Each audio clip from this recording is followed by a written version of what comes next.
Good afternoon મિત્રો, કેમ છો? કાચો ગુજરાતીના આપ સૌને જય Shri Ram.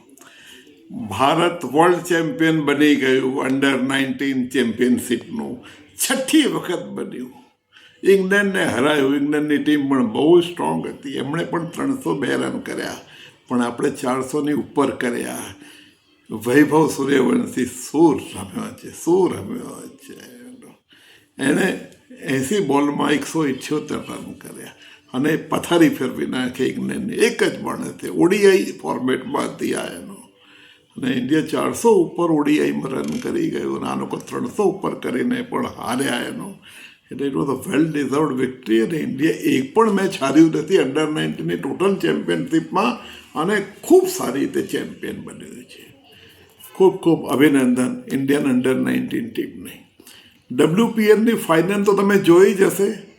RCB versus Delhi capital, અને દિલ્હી કેપિટલ જીતતા હારી ગઈ અને આરસીબી હારતા જીતી ગઈ. છેલ્લી ઓવરમાં આ લોકો 9 રન ના કરી શક્યા દિલ્હી કેપિટલ, અને well deserved victory for RCB. Successive second victory. ગયા વર્ષે 2 જીતેલા. એટલે ખૂબ ખૂબ અભિનંદન આરસીબીની ટીમને. ખૂબ ખૂબ અભિનંદન ઇન્ડિયન અંડર-19ની ટીમને. આભાર. Thank you so much.